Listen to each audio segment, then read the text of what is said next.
turn myself down, and then the sick fade. Welcome, ladies and gentlemen, to NFL pregame kickoff week 11 edition. It's only Dom and I right now. Colton says he's going to be joining us in a couple minutes. Jake's MIA. Penn State's probably really killing him. Josh and Jacob are sleeping because they're an hour behind. And they were at the game last night too. The Battle of Oklahoma they were at. Yeah, I think it's called it's like Bedlam. I think that's how Battle of they Bedlam. something like that. I don't know. I don't know. I don't know. They can explain it if they decide to come on here. There you go. So let's look at some of these headlines. So Drew Brees' injury went from 5 rib fractures to 11 rib fractures this week. The human body has 24 total ribs. He has fractures in 11 of them. Almost 50%. He also has a punctured lung and a shoulder injury too. And during the week, they had Taysom Hill take starting reps at quarterback. And now my question to you is it the right call for Taysom Hill to be the starting quarterback of the New Orleans Saints? Over famous eating W's. First of all, the dude that hit, I never saw the hit, so I don't know how bad it was or whatever, but that guy, yesterday, they decided not to fine him or whatever. So I guess it really wasn't that bad of a hit. I mean, if you saw it, you'd know, I guess. I didn't see it. I have yet to see it. So, but as far as Drew Brees goes, I kind of think this is it. Like, I think this might be a wake-up call for him. Like, maybe he should, hang up the cleats, because I don't know. That's tough. I mean, at his age, to play after an injury like that, I don't know. As small as he is, that's tough. But all right, Taysom Hill has never thrown a career passing touchdown. In all those games that he's appeared, he has multiple receiving and rushing touchdowns. I did not know that. He really hasn't thrown a touchdown, He has not thrown one touchdown in his NFL career. Former BYU product. Well, I kind of thought that Jameis Winston would hold up the team pretty well if this happened, right? He had the eye surgery, okay? And I do think, and Jake would say this if he's on, Jake believes that teams like the Saints and stuff, and the Patriots do it all the time, they do the whole smoke screen thing where they say one thing, they say, all right, Taysom Hill is doing the reps, blah, blah, blah, in practice, but they're going to come out and put Jameis on the field more times than not, right? That was Jake's idea of it. And that could very well be it, I'm sure, because that would give them a little bit of an edge on a team like Atlanta. But I don't know. I really don't know. Taysom Hill's an interesting starter. That's not who I thought they'd start. I would think that they would kind of split, like a running back duo kind of thing where they split snaps and stuff because they can. And Taysom Hill is one of the most dynamic players in the league. But I don't know. That's a tough one. Now, I kind of think back to last year when Drew Brees was out for 4 or 5 games, and Teddy B came in. Now, Teddy B is better than, I think, Jameis Winston. And yeah, right? But you know whose stats stayed the exact same and stayed completely consistent? Michael Thomas. And he's healthy right now, and his stats and his performance didn't waver whatsoever when Drew Brees went down. So it's not Drew Brees who's helping Michael Thomas in his career. It might be the other way around. So who knows? If Michael Thomas can keep that kind of consistency up with these two quarterbacks, I still think that the Saints could play well. But, I mean, that's, a really considerable loss when you're starting Taysom Hill, and we don't really know how Jameis Winston has improved since the eye surgery. So, yeah.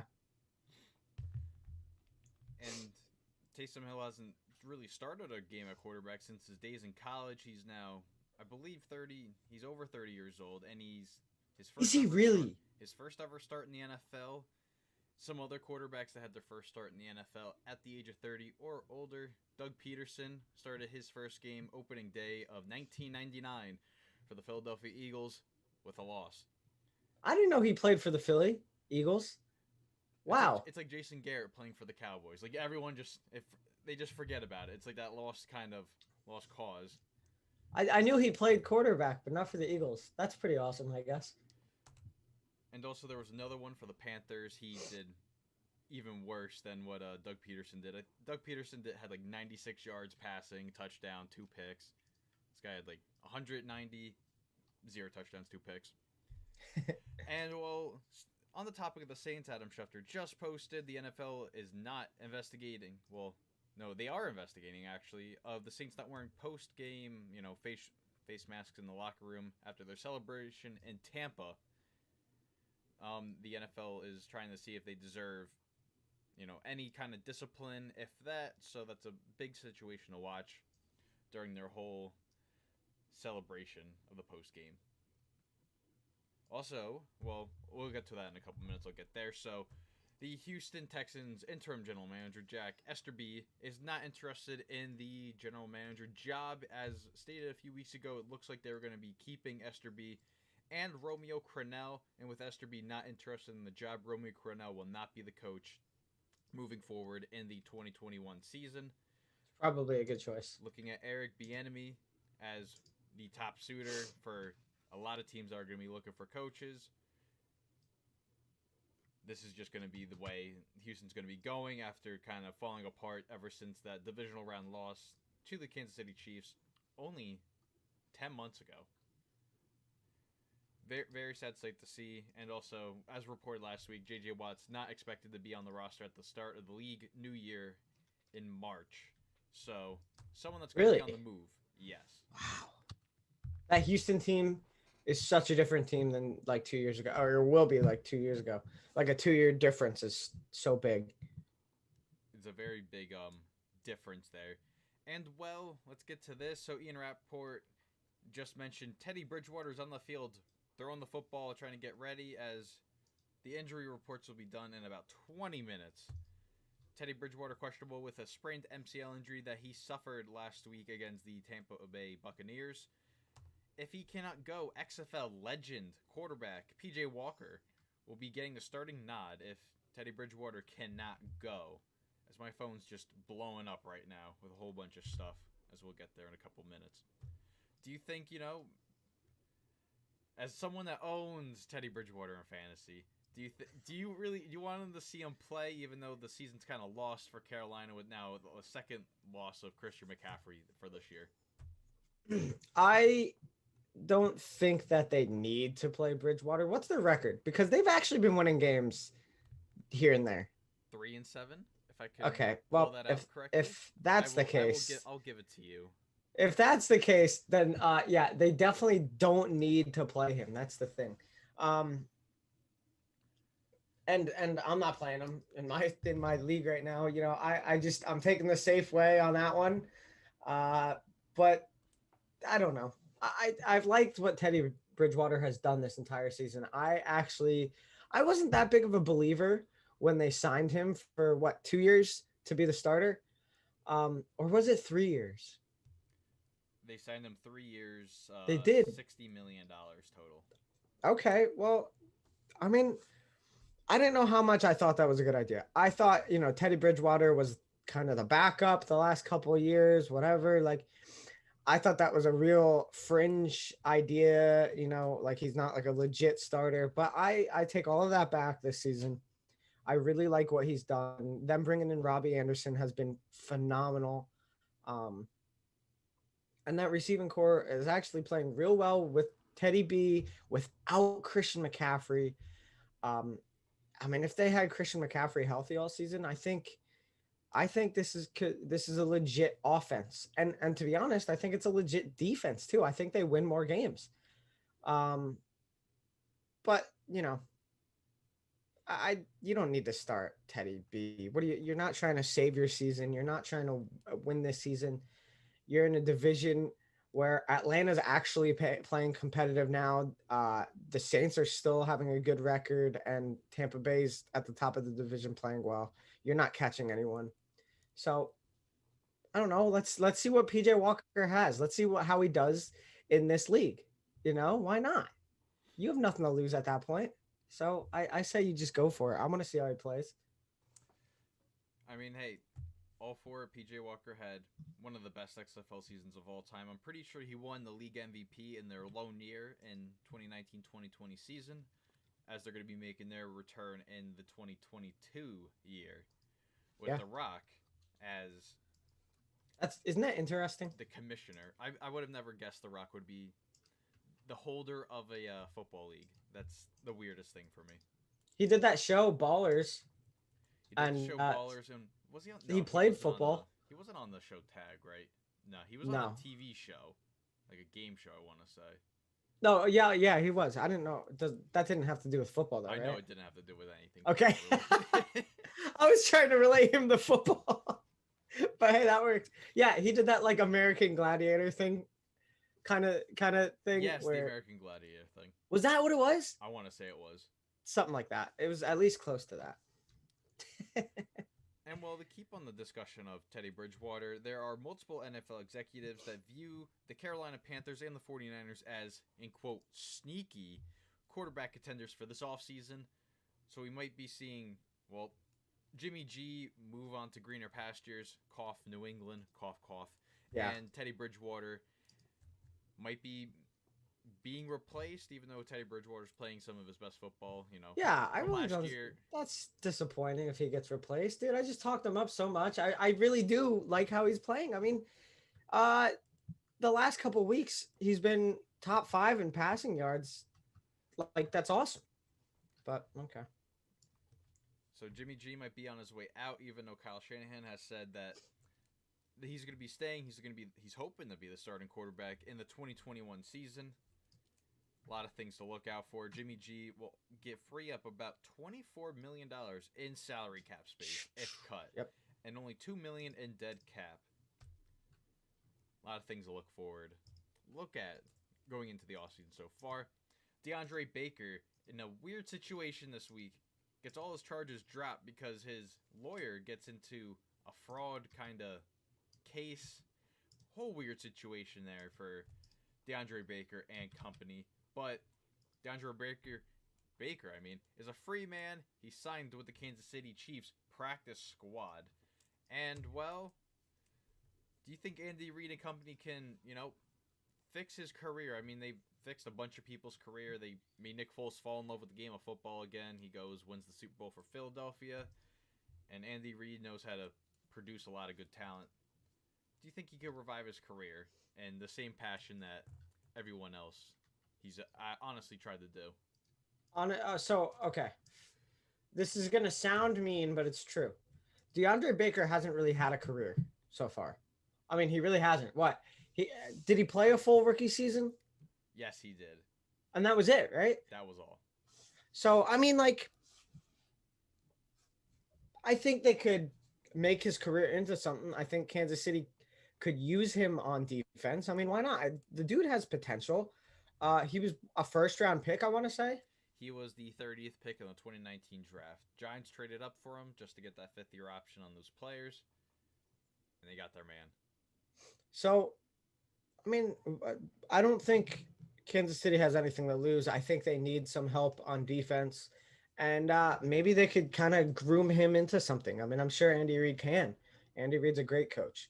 But, a guy like that being on now a winning team, a team that loves winning, a team that does a great job at it, giving him that kind of confidence, I'm sure he actually will play very well. And I look forward to seeing how that goes, because I think he has a lot of potential.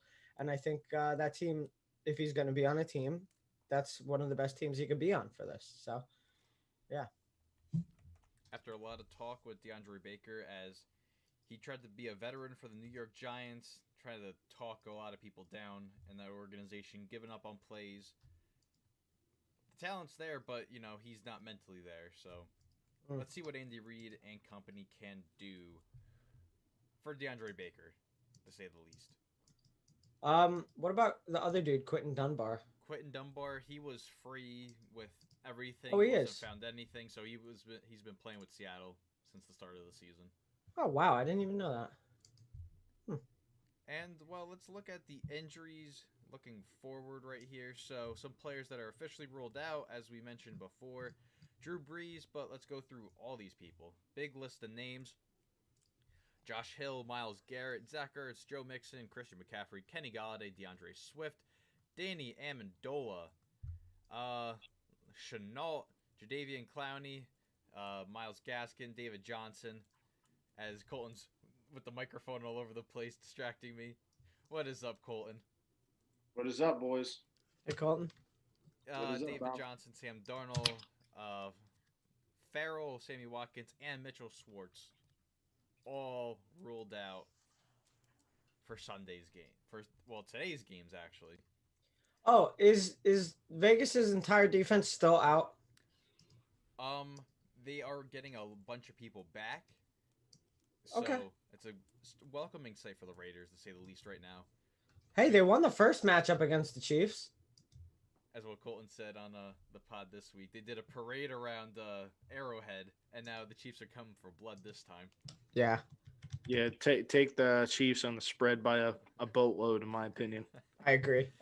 We said that on our podcast. Some other injuries.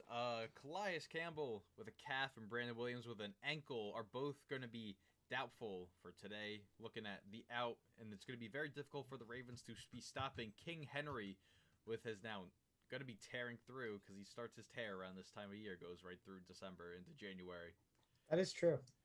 Matthew Stafford is expected to play with his thumb injury that he suffered last week on one of the final plays of the game. Irv Smith, listed questionable with a groin injury, is expected to play against Dallas today.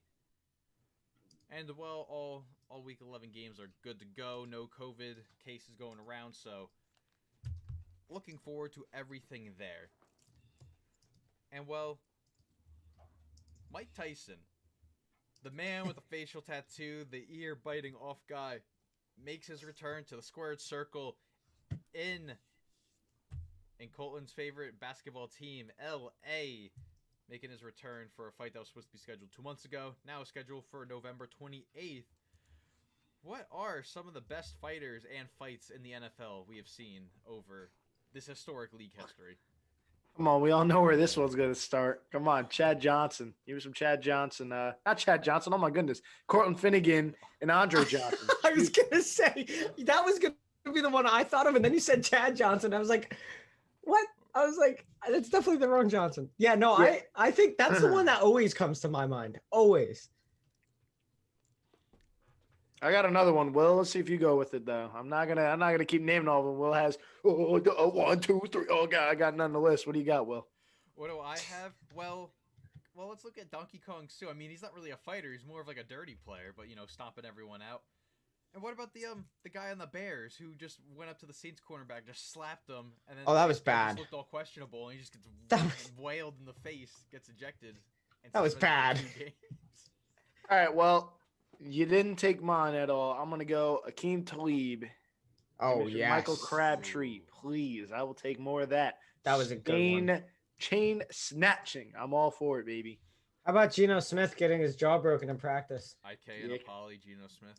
You can go that, or Earl Thomas sucker punching Chuck Clark this season, off season kind of thing, Antonio Brown throwing his helmet at Big Ben. Well, it was a football at his feet, but sure, let's go with that helmet. I don't know. I mean, speaking of helmets, if you want to go there, go Myles Garrett, Mason Rudolph. I mean, geez, Louise, we're just got everything going here. I mean, another good one. I mean, there's no fighting there. It's just a whole bunch of bad-mouthing. Richard Sherman, Michael Crabtree. The best corner in the game. You can't stop me. Sorry. Wasn't Mike Evans in one? Not that I'm aware of. I mean, that's just a talk off at that point. Another one I'm thinking of is Odell Beckham and Josh Norman head hunting with freaking helmets and stuff. Oh my gosh, that's right. Another one there. So. I mean, I don't have any other ones, but if anyone, well, I mean, I have nothing else for this. I don't know where I was trying to go with that. But let's look at the fantasy football stardom and sit-ems. Who are you guys starting this week? That's guaranteed. You know what? No, I'm going to start this out because I picked them up in 2 of my leagues. Colton picked them up in another league. Taysom Hill has been picked up in 80% of ESPN fantasy leagues since Friday. I don't think anyone's been picked up that much in fantasy history, okay? Taysom Hill is a tight end / quarterback in ESPN fantasy football leagues. The NFL fantasy football app only has him as a quarterback. Everyone's all up in arms about that. But at 20.2 fantasy points in some of the league standards that I am in, I think Taysom Hill might have to be a start because I'm starting now 3 quarterbacks in a fight for the playoffs at this rate. So give me it all. Taysom Hill is going to be getting money today in his first ever career passing touchdown.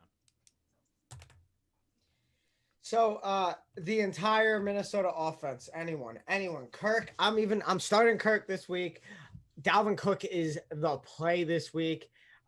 Jefferson, Thielen. I'd take all of them. Dallas's defense is so god awful.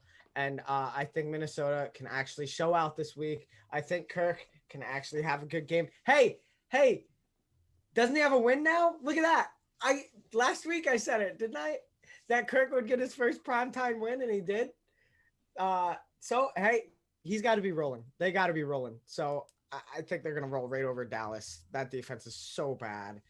So I say anyone on Minnesota, Dalvin Cook, everyone. Let Dalvin cook. Well, I'm gonna go with this. Kind of like be a weekly thing for me. Who's playing Houston this week? So yeah, give me some Damian Harris this week. You had 200-yard rushers last week on this defense. Give me some more of that action today. Sony Michel just got activated too. Yeah, I think they like Damian Harris though. I mean, again. Oh yeah. The backfield's a joke in New England, so it's, I'm going to give you a bazillion touches. I'm going to give Rex Burkhead touches. I'm going to give Sony touches. I'm going to give but I'm going for Damian Harris in that backfield. He's a volume rusher. I think he's going to get a ton of rushes this week. Give me Damian Harris against the Texans. I like that. And who are you looking at sitting this week? As this is a very weird week. I know the playoff pushes are in almost every single league. I'm trying to fight in one of them, even though I have 2 confirmed clinches for some playoff spots in some other leagues. Who will be sitting? I mean, for me, some leagues I'm starting because I kind of have to, but I got to go with James Robinson. I think James Robinson does have a tough matchup with the Steelers this week. Steelers have shown that you can run now on them at moments. You saw the Baltimore game, over 200 yards.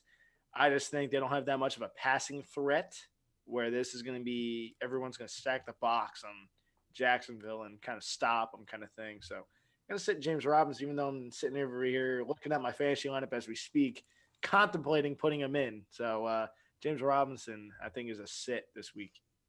I'd be sitting Cincinnati, honestly. They're Joe Burrow, I'd be sitting him. Any of those receivers.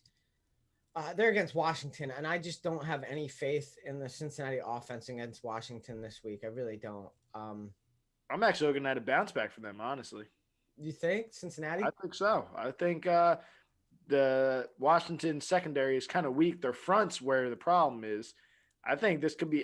Again, that's one of those I'm contemplating. Also, I'm deciding whether I want to start T. Higgins or James Robinson in my one game. So I think Cincinnati could actually have a good game.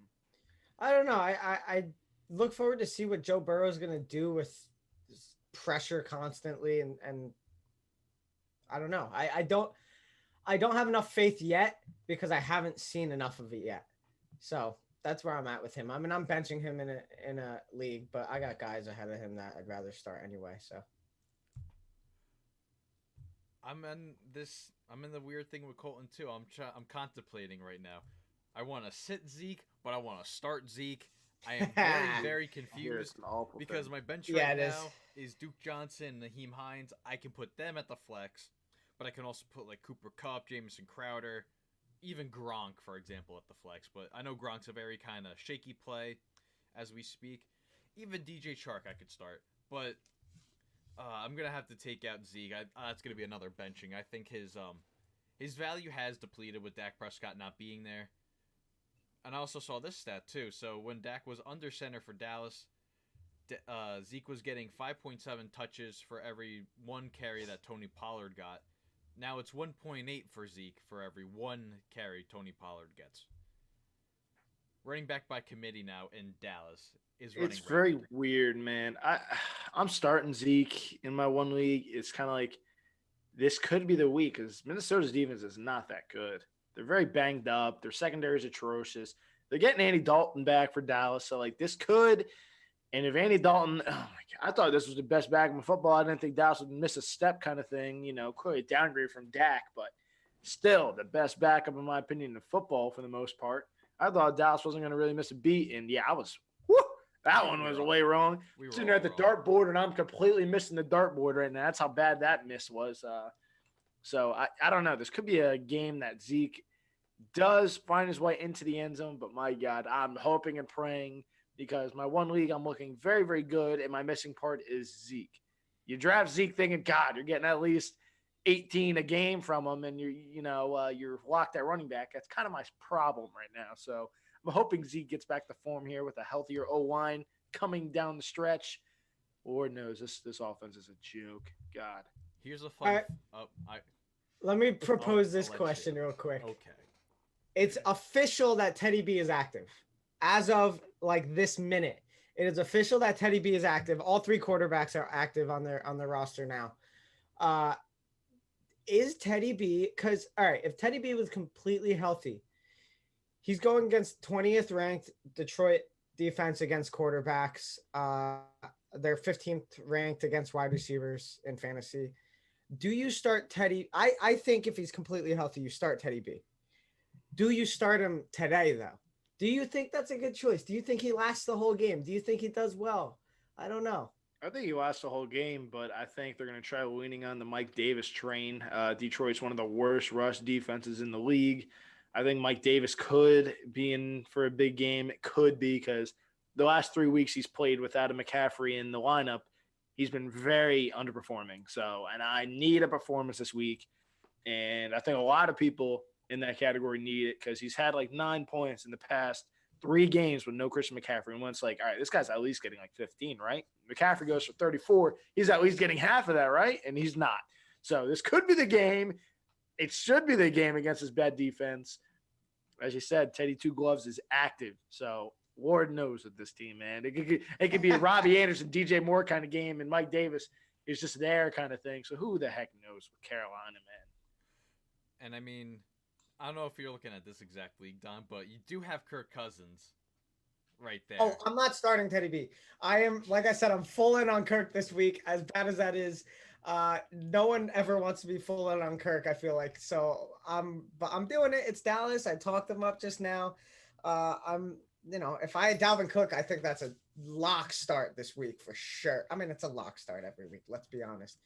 But yeah, I'm all on that Minnesota offense right now. And well, some injuries that are coming in. Laramie Tunsil, who battled the flu this week, is now ruled out. And as you mentioned probably 4 minutes ago, Sony Michel is active. He is now not playing today. Damian Harris is the number one. There you go. The New England Patriots. Him and Rex all day. Rex Specs. Give me that. Rex Burkhead and company going to be going there. Well, let's look at, you know what? Because I just like doing this. It's probably been a staple on this for every single week. Buy, sell, and hold. Woohoo. What are we buying into today? All right. What do you want to see? Like, let's buy into what you want to see. Well, first of all, I'm bought in on that Minnesota offense, and that's the last time I'm going to say it. That is one of my buys, 100%, blah, blah, blah. I'm going. I'm all about it. But I'll come up with another because I literally just talked them up anyway.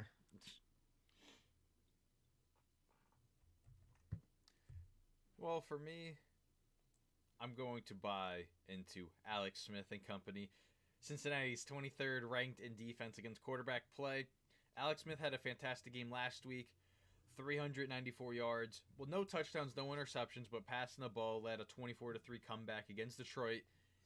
If Chase Young didn't get that roughing the passer, maybe we could have seen Alex Smith's first win. Who knows? But I'm all confident. I'm starting Alex Smith in this week for fantasy.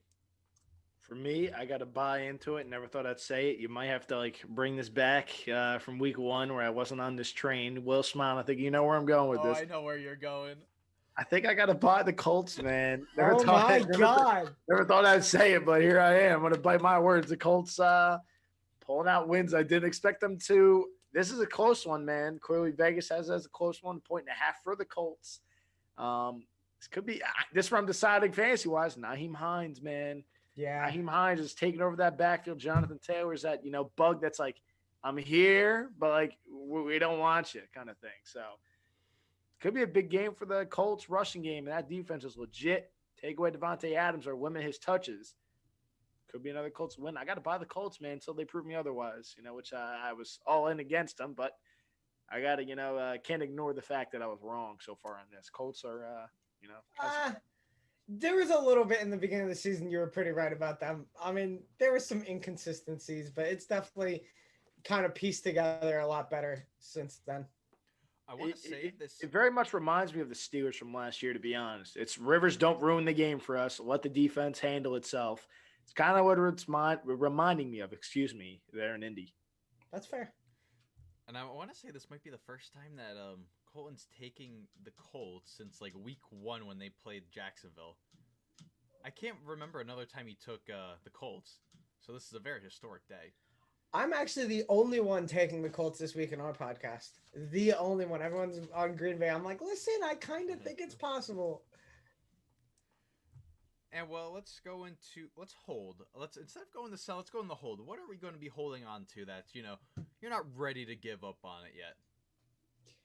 Ooh, Tennessee. I am holding on to Tennessee. I really have not liked and been rather unimpressed with the stretch of games they've had in the last 3 or 4 weeks. It hasn't been pretty, but I'm holding on to them this week. I'm taking them this week in this game. I have some faith in them. I want to see them succeed again. But it's kind of sketchy at the moment. So I'm holding on to them. I want to see how this week goes. For me, I kind of have 2 holds. I'm going to go with Minnesota on a hold here. And I'm going to hold on to Patriots. Both hanging around, which we all didn't expect them to. Here they are. We all thought New England was dead in the water a few weeks ago when they almost blew to the Jets. And here we are. Patriots beat the Ravens last week. Have a game this week where they should win. This should be a Cam Newton, as I mentioned before, Damian Harris kind of ball game. And then Minnesota. Another game, another few games coming up here. They should win, and they'll be right in the conversation for the playoffs. I'm holding on both those squads. This is going to be a weird hold, okay? But you got to hear me out in here. I'm going to be holding on to the Jets. But more specifically, I'm going to be holding on to Adam Gase, all right? The tank hangs in the balance with Dowens and Adam Gase right now, trying to call that offense. I mean, look, their offense is Joe Flacco and Frank Gore. If this was 2012, this could be the most elite offense in NFL history with how these two were going. But I'm going to have to go with how they are going at this very moment. You need to pray that Adam Gase keeps on losing these games because Jacksonville has a much weaker schedule than how the Jets have it. You need to have some games won by Jacksonville's opponents and all that to get the strength of schedule up higher. So the Jets I'm going to be holding on to for the tank. The tank is alive. It's going well. I think military cut Justin Herbert is going to be getting it done. So they're one of 3 teams that have not lost by more than 1 score this entire year. The Los Angeles Chargers. So going there. And now I can't believe you just said that. I can't believe Will, you should lose your card. You just said holding on the Jets. Please, Will. Are you freaking kidding me? Whoa. Are you... Big news alert. PJ Walker is starting for the Carolina Panthers today. Oh, well. Well, give me some Mike Davis then, baby. Yeah, honestly, dude. That's interesting. That's really, really interesting. Wow. Teddy Bridgewater is the emergency quarterback for today for the Carolina Panthers. PJ Walker, the XFL legend, the league MVP, is getting his first NFL career start. I love how they just bailed on the whole Will Greer thing. Like, they just never even tried to give him a chance, really. Well, they have their guy in Teddy Bridgewater, so there's no reason on kicking the tires and trying to force Will Greer when he's clearly not ready or not going to be an NFL quarterback. I mean, like, last year, too, with all that stuff going on with the Cam and the Kyle Allen stuff, they still, like, they didn't even try to kick it to Will Greer ever.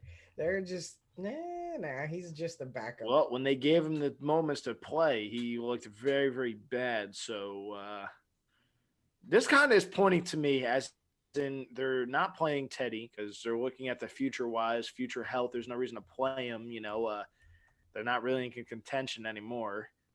This is where I look like a genius now trading away Christian McCaffrey. Christian McCaffrey owners better be weary. They got their bye next week, right? Or is it 2 weeks? 2 weeks, right? Their bye is week 13.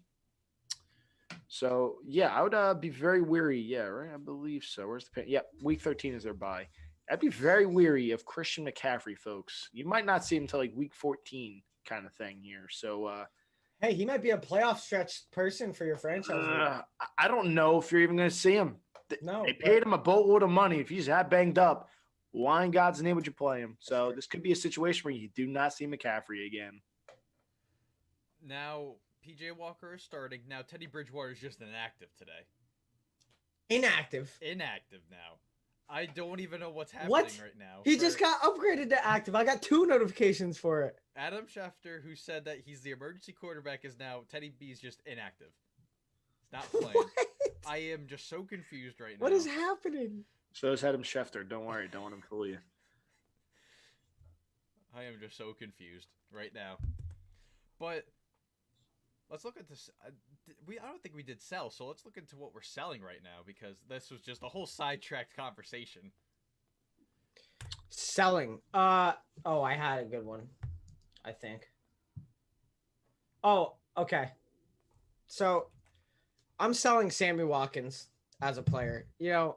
He's been on and off of being active and out and this and that, and it's been like a not a 10-week thing, but it's up there, and it's since week 5.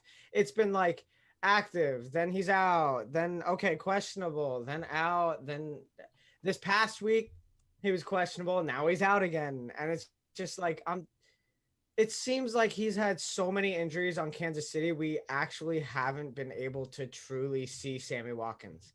Like, he could be awesome for Patrick Mahomes, but he plays not even 5 games at a time, and then he's injured and out over and over and over. It seems like I'm over it. To be honest. You sound like a very mad fantasy owner. So what I'm hearing. So that was I'm going to look at my fantasy roster, see who's not playing. There's my sell. This guy's been pissing me off. No, it's been a constant thing, and it was that way last year too. He was out for a while. So it's Will, I'm correct. The very pissed off fantasy owner is my man. No, I'm not pissed off about it.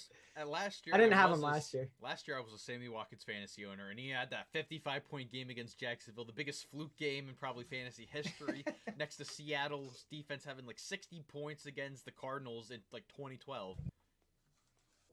I mean, I understand the frustration because Sammy Watkins, I don't think, has seen the production since his days in the Rams offense or even the Bills offense because he's kind of lost in the shuffle.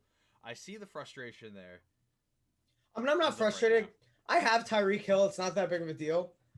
But, like, I'm sure some people are definitely more frustrated than I am, So for me, I have a nice, easy sell here, and I like the kid a lot, but I have to sell on him. He's played absolutely abysmal in the year that he can't play bad.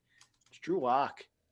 I bought into Drew Lock. I thought he was going to have a really, really good campaign here. Jerry Jeudy, KJ Hamler, Cortland Sutton, Noah Fant, Melvin Gordon, Philip Lindsay. He's got weapons. Clearly, a lot of them have fallen off a cliff and, accidente injuries and all that other sorts.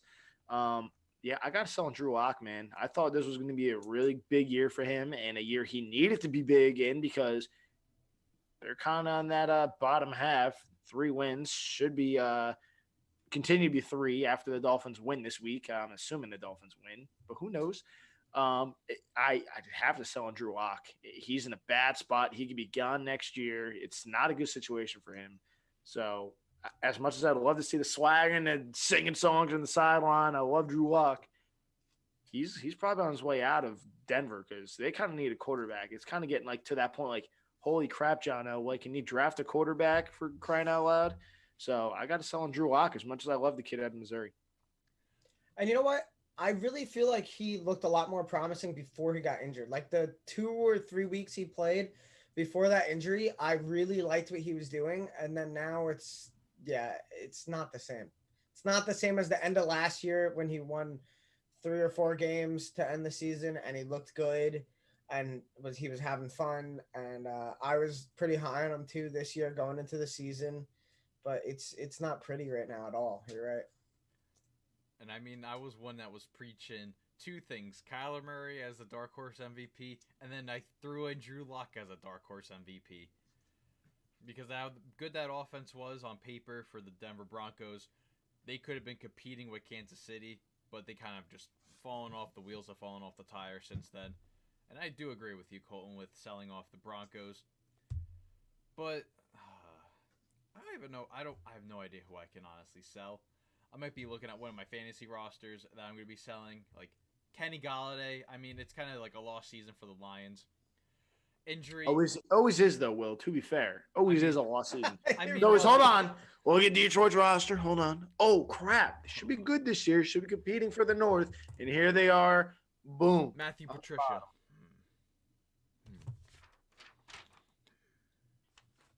Mr. Number 2 himself. It's abysmal, man. It's an every year thing. It's really an every year thing. They start out really good. Well, not really good, but Not they really start out good, with but yeah. oh, okay, wow, they're blowing expectations off the wall. This is they may do this. They may do this. Oh, they lost a close game. They're going to be back this week. Yeah, Have they come back yet? We don't know. Are they a football team still? Have they disbanded? We don't know. So, remember last year they had the whole the Green Bay game where they had that win in the bag, and then like three hands to the face calls on Trey Flowers like in a row. It was real weird. And yeah, but that's a Detroit thing though. They were dominating Washington last year. Like, hell yeah, they're covering this big time next minute. Here comes Washington crawling back. Like, are you kidding me, bro? Like, it's a Detroit thing, man. The Chicago game week 1 this year. I mean, Detroit had that in a bag, and then all of a sudden Chicago comes back off a major deficit, and it's really an every year thing with Detroit. It's wild. And let's look at the locked and upset picks. Who are you guys locking in today as your guaranteed win moving into Sunday? For me, my lock has to be the Chargers. As stupid as that sounds. I think not Drew Lock. Justin Herbert struggled last week. Justin Herbert should have like 25 plus this week against a really bad Jets defense. Not necessarily the lock you were looking for, folks, because it involves teams that don't matter this week, but got to go with the Chargers, I would assume. But at the same time, might have a late blown lead. It would be the Chargers' way, folks. Please no. Well, what about you? My upset, I mean, if you want to really consider this an upset, the Saints over the Falcons, I mean, Drew Brees is not the, holding the ball right now. It's kind of Taysom Hill, as we mentioned really earlier in the show, Dom. No passing touchdowns in his entire NFL career. Multiple. Well, excuse me. I'm going to have to cut you off, Will. That is not an upset. Atlanta would be the upset. The Saints are favored by 3.5. Here. I'm taking Atlanta. Here. So am I. I'm taking Atlanta. Here's my, well, no, this is my, locked pick, I should say. I don't know why I went right to the upset, but my locked pick, I'm going to say the Saints because, Okay, thank you. You said upset. I was like, what? They're favored. I usually kind of keep this under control, and then, Josh and everyone kind of, throws, oh, you know what? I'm going to go right into my bold prediction, even though we're talking headlines. Like, that's just what happens here. But my locked pick, I'm going to go with the Saints. I think Taysom Hill throws, 2 touchdowns today and kind of keeps the Saints' NFC winning hopes alive. Did I say NFC West? I'm losing it right now. NFC South playoff hopes, winning that division alive. I'm gonna shut up. Dom, what do you have? Off the rails. All right. I have a lock and I have an upset. My lock, I kind of have two locks. Pittsburgh over Jacksonville is just, there's nothing about that Jacksonville team that makes me hopeful about anything, dude. I Seeing think what that's they a did to Green lot. Bay last week is what I am a fear of. They ran all over them. I don't know. They're not going to turn over and just be like, all right, I'm going to play dead. Here you go, beat me. No. It's not how it works. It's not how the NFL works. This is a game that Pittsburgh could lose looking into Thursday, Thanksgiving against the Ravens. Absolutely not. Are you kidding me? Lock. Please take that back. I don't want it. I don't want what you're saying. No. I don't know. I think it's a stepping stone, honestly, for Pittsburgh. I think they just hop right over him. And Minnesota is another lock for me over Dallas. That Dallas defense is so bad. Minnesota, I think, is going to do so well. I already said that. But my upset would have to be the Rams over Tampa Bay. I don't know how much they're favored by Tampa Bay or whatever, but I kind of like the Rams in this game, to be honest with you. I don't know why. I'm just feeling the Rams this game. I really am on Monday night. I don't disagree with you, but I just don't. The Rams are weird for me. The Rams, literally, it's like they own the NFC East. They own Seattle for some God knows reason, and then they get smoked by everybody else. So for me, I feel like Tampa does win, but same time, man, the Rams are very, very balanced. This could be a very good game for the Rams, but the problem is Tampa Bay takes away that run game. The Rams rely on the run game. I don't think this is turning out well for the Rams. My upset of the week, going to counter Will's a lock for the week. Give me Atlanta, man. Give me the Falcons. Falcons are hanging around here. If they get a win, they are right back in the playoff mix, as stupid as that sounds for the NFC. So Atlanta, I think it's a big win here. I took them in some picks. They're 3.5-point dogs in New Orleans. I don't know what Taysom Hill does this week, man. I don't. They got Calvin Ridley healthy for them with Julio Jones. Give me the Falcons, man. Give me the Falcons. Who could I have no idea who I can honestly go for an upset. I mean, I might honestly go with the Raiders. Why? Go to the Titans. If you're high on the Titans are 6-point dogs this week with injuries up front for the Ravens. You know, Colton. Wow. You're smart. I will take the Titans on the upset, and I'll also take the Raiders on the upset as well, because hey, I think the Raiders sweep them, and this AFC West is just going to be more clustery for upfront stuff. So I'll take the Titans and I'll take the Raiders as my upset picks. Colton wants me to take. I hope you're right on both, baby. That take the Titans because it helps the Steelers in so many advantages right now. Well, I hope both your upsets hit perfectly, because if the Steelers win, the Steelers are 2 games up for the number 1 seed going into Thursday. I am all for it, Will. So please be right on both those upsets. I would love it. I honestly have Derrick Henry. It was a prop bet. If we didn't do our bet of the week, some prop bet popped up in my email. I was like, hey, you want to take Derrick Henry as a first score? We're going to give you a plus like 1,000 odds. So I was like, okay, sure. That's amazing. That's stupid odds. So that's amazing. So I'm hoping and praying that Tennessee somehow gets the ball first and goes down the field and feed me some Derrick Henry, because that's kind of where I'm at. But well, I hope and pray you're right, my friend, and I hope you are right on the Steelers, because God, I sure as heck ain't buying that. My God, every week's a train wreck over here on this end.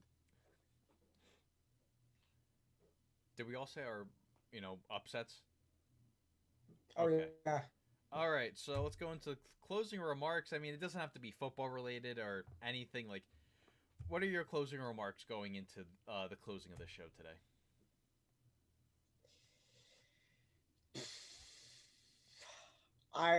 What is upsetting you? What's kind of everything? I'm wavering on a few things. My fantasy week is real interesting to me this week. I'm not confident at all this week. I had a terrible week picking games last week. I got 4 games right last week. Nothing is going well at the moment. Well, no, I can't say that. Fantasy is going real well, but I'm just not confident. So I don't know. There's some games this week. This was a tougher week for me picking games than a lot of weeks this season. There were some games that I wanted to pick other teams, like Indianapolis and Green Bay, dude. That I feel like that's a tough that's a tough game to pick because I really want Indianapolis and I picked them. But, everyone else on our podcast picked Green Bay, and I get that. So I don't know. There's games. You picked Vegas. I could see that, but it's Kansas City. How are they going to lose twice to Vegas? So this has been a tough week. So for me, it's kind of sit back and watch this week, see what happens. There's a lot of good games on. yes, It's like you wish there was multiple primetime games because you really want to watch that Tennessee Ravens game, and then you got the Green Bay Colts game that also has my eye. So, and honestly, I'm kind of waiting for my girlfriend's family's all Dolphins fans. I don't know if they're watching now, but I'm kind of waiting for a Dolphins cough up here. I didn't expect the Dolphins to be this good, even though I did say in our preseason prediction on the division, would not be surprised if the Dolphins are in the mix because of that defense. They put a lot of money into the defense. We saw what Jacksonville did the one season. They put a lot of money in that defense, and that defense is playing very, very good for Brian Flores. So this rate, I'm kind of waiting for a Tua cough-up game because he's going into a cold weather game, not really freezing cold, but 36 in Denver. So we all know how Denver is with the wind. So this could be an interesting game for the Dolphins. So I'm kind of waiting for the Dolphins to cough one up. And this could be one of those Drew Lock comes back from the heavens and lights it up. I do expect the Dolphins to win, though. But it's kind of like one of those, I want to sit back and like, is Miami actually legit? You just see them in your power rankings like, got to put the glasses back on. Is Miami actually here? So from being one of the worst teams last year to be right now, Week 17 versus the Bills could be a must-watch television, nighttime, primetime game kind of thing. So I want to keep it continue to go because I really haven't watched Tua. Steelers are kind of matching up same time. This time is differently. They're 4:00 start for the Dolphins. So I definitely would probably tuning in for that. I want to see some Tua. So I honestly hope this train continues. And we got that Week 17 game because most of the time you got Week 17s that don't matter. Thankfully, what was it? Last year we had the Seahawks. Was that a Week 17 game? Right? Didn't like a Seattle game matter Week 17? Or we had one game Week 17 that mattered. Oh, no. Oh, my God. Seattle 49ers last year. Right? Was that Week 17? Yeah, right? Yes. That was Week 17, right? The 1 inch line was what mattered. Oh my gosh, that's right. Right? That was last year. That was Week Yes. 17, right? Yeah, Okay. yeah. All right. That's what I thought. So that's kind of where it's at. You got games that usually don't matter Week 17. So I kind of hope the Dolphins continue to win and Buffalo has a stumble like where they lose a game where it's like, holy crap, Week 17, here we go. Everything's on the line here. So that's kind of where I'm at. I want to, see how the AFC East turns out. I have two things to say to that. One, Colton, let me ask you this. Do you think Miami could surpass Buffalo this year before the end of the season? Dude, I'm so weird on Buffalo. I was buying Buffalo early, like, let's go. I ain't selling this. Then it turned to a point like, dude, they're awful. I have to sell on Buffalo.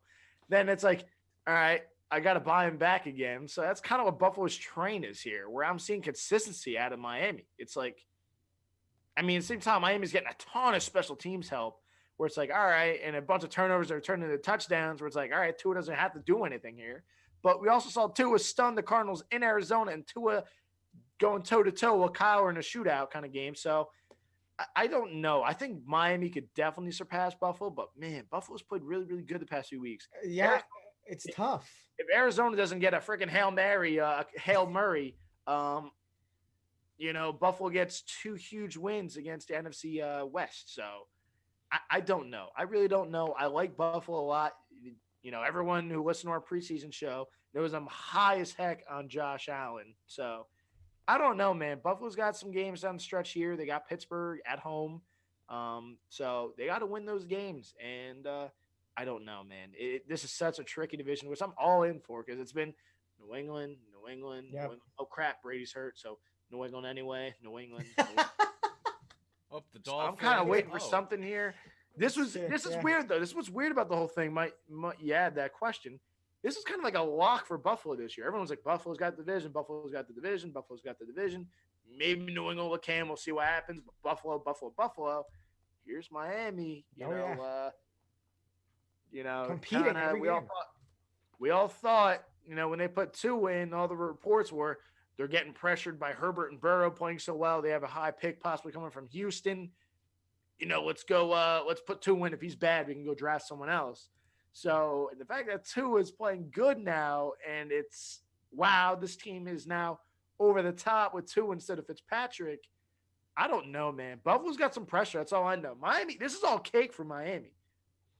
This is all like, we had a nice offseason, a nice dinner, and now we're in the division somehow. This is cake, and they're going to make the playoffs. If they win this game, the games they should win, they're going to be a wild card team at least. So I'm all in for this this division, man. I'm all in for it. And that's the other thing. Week 17, dude.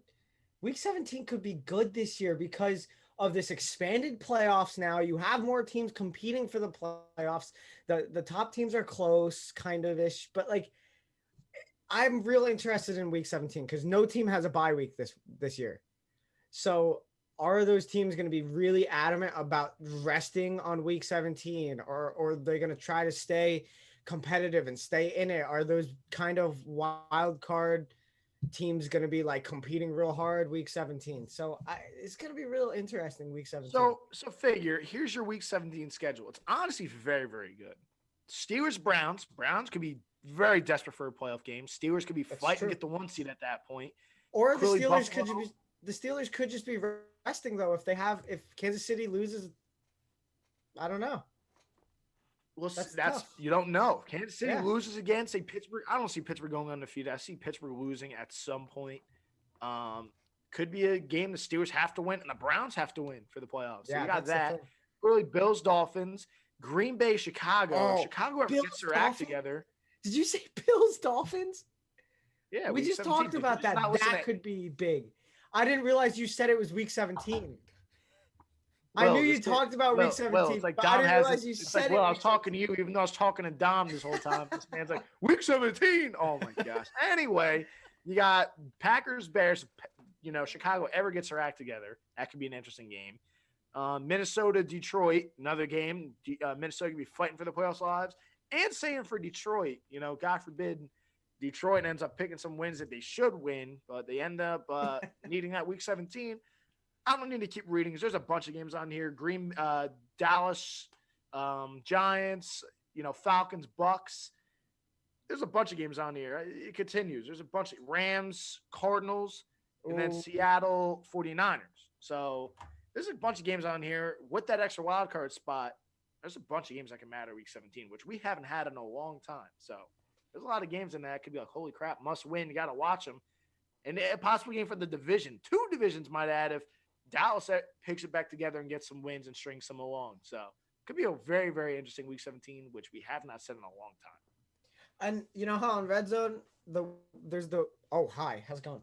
There's the witching hour, with the whole like wins become losses, losses become wins thing, That could be where teams either make playoffs or don't make playoffs that week 17. Like there could be a few games where it's playoffs on the line. You're either not or you're in. So that could be freaking awesome. Well, what do you got? Well, you've been on hold for like 8 weeks, buddy. I mean, I want to continue the Dolphins talk because if the Dolphins could start stringing it all together, I could see them as the 2009 Jets. Everyone was like, yeah, they're not going to do anything. They're not going to do anything.